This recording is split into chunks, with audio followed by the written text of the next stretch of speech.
আল্লাহর রাসূল বলেন ওমান ক্বালা লা ইলাহা ইল্লাল্লাহ, যে ব্যক্তি লা ইলাহা ইল্লাল্লাহ পড়বে দাখালাল জান্নাহ, সেই ব্যক্তি জান্নাতে প্রবেশ করবে।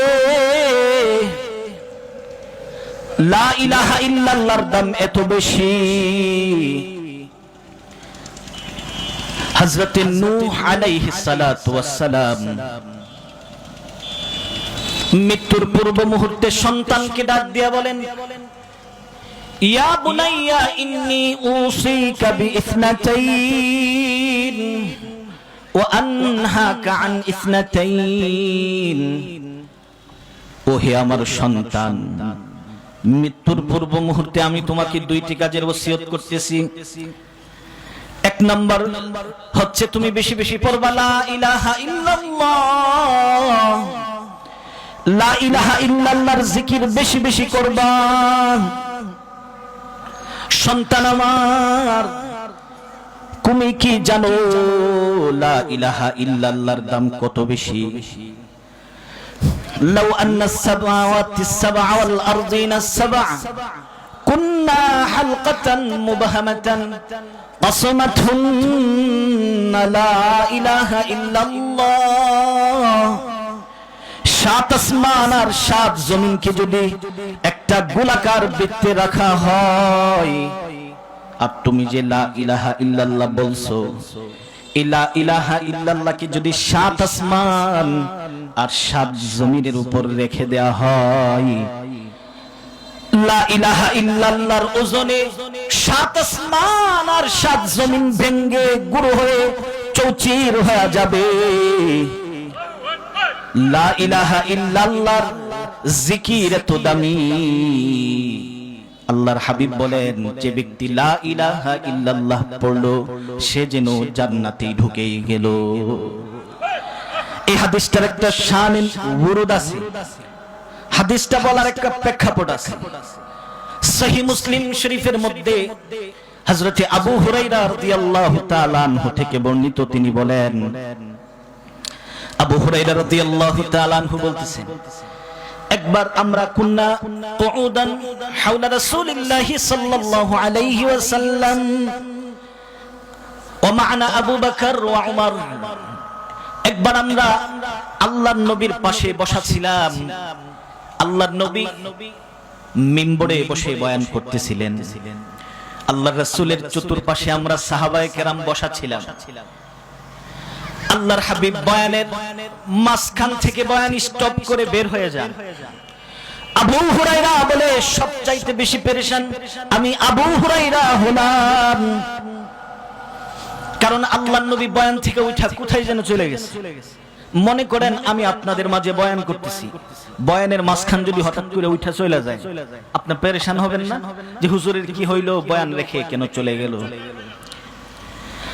আবু হুরায়রা বলে, আল্লাহর রাসূল চলে গেল মসজিদ থেকে, আমি আবু হুরায়রা মসজিদে নববীর চতুর্পাশে আল্লাহর রাসূলকে খুঁজলাম, কিন্তু আল্লাহর রাসূলকে পেলাম না। মদিনা থেকে, মদিনা মসজিদে নববী থেকে প্রায় কিলোমিটার দূরে হবে।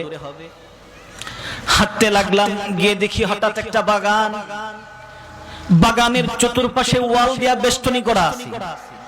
আবু হুরায়রা বলে, গেট তালা মারা পেলাম, গেটটা তালা লাগানো ছিল। আমি দেয়ালের চতুর্পাশ দিয়ে ঘুরলাম, দেয়ালের এক নিচু এক জায়গা দিয়া দেখি গর্ত করা আছে, শিয়ালের গর্তের মতন, যেরকম সুর যেরকম হিং দিয়া ঢুকে এরকম, এই পাশ থেকে ওই পাশে ভিতরে ঢোকা যাবে এরকম শিয়ালের একটা গর্ত পেলাম।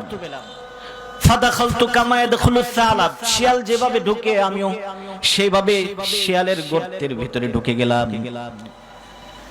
ওই পাশে যখন দেয়ালের ভিতরে ঢুকলাম, দেখলাম একটা ছোট পুকুর আছে।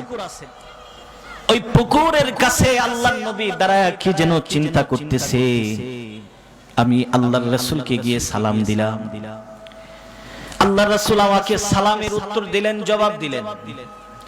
আল্লাহর রাসূল আমাকে দেখে বলেন, আবু হুরায়রা, তুমি আমার উম্মতকে বলে দিবা, মান ক্বালা লা ইলাহা ইল্লাল্লাহ দাখালাল জান্নাহ, আমার যে উম্মত লা ইলাহা ইল্লাল্লাহ পড়বে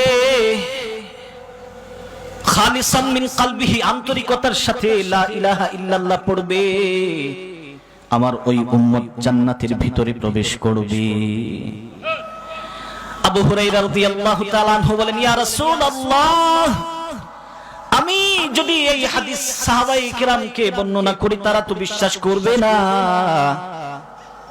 আল্লাহর রাসূল বলে, তাহলে একটা কাজ করো, আমার জুতা নিয়ে নাও।